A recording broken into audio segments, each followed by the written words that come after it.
You come to work and you see that someone's out of sorts. They're a bit quieter, maybe even a bit louder than normal, but the behaviour isn't what you normally see from them. So you can feel in your gut that something's not actually quite right with them. What do you do? What is the impact of doing nothing? What is the impact of doing something? What is that something? In a previous episode, we looked at how to communicate with someone that is struggling, where we look at inviting them for a conversation, somewhere that's safe, asking them if they're okay, then looking at moving them into action, getting them to that next step, feeling supported, feeling heard. So the next step may be to ring up the EAP, to speak to your manager, to phone a personal friend, to make a doctor's appointment. The next step doesn't have to be the conclusion. It's just the next step. And what's the impact as a business perspective with having someone that is struggling?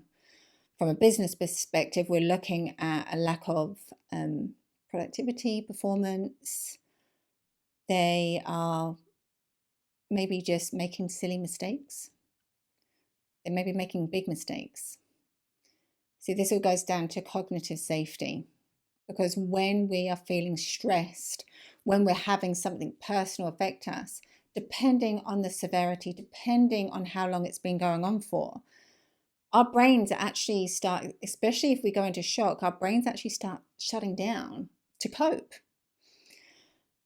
So we've got an individual who's not performing, who could be making silly mistakes and is struggling. So then from a team perspective, well, we've all had that situation where we're working with someone who may be angry. You don't want to actually work with them. You don't actually really want to be anywhere near them.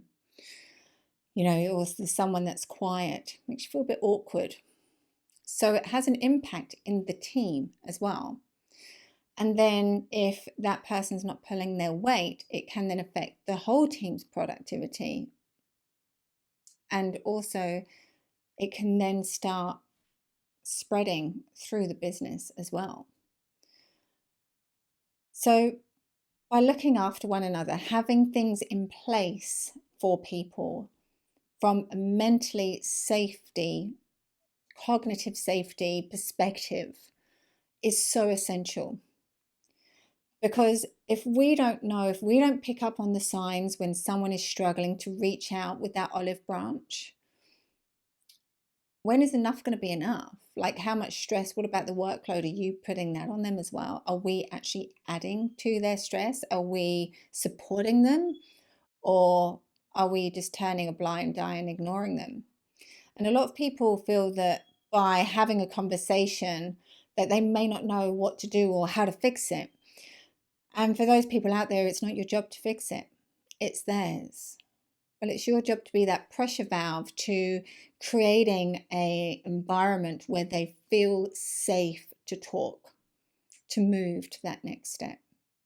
And what could it be? It could be, like I said before, ringing the EAP, ringing the doctors, speaking to the manager.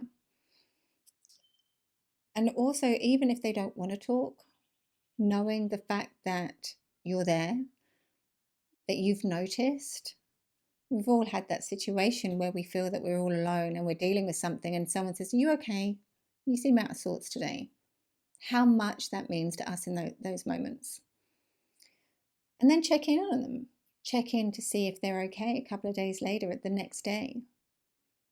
Take them out for coffee, take them away from the current environment so that they feel safe. We've got to look after one another. And we've got to put our own thoughts of what we've perceived that we need to fix them aside, because we don't.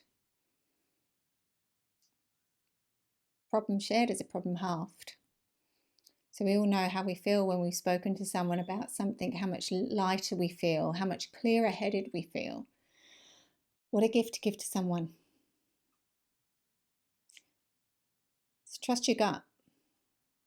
If someone seems out of sorts, they probably are.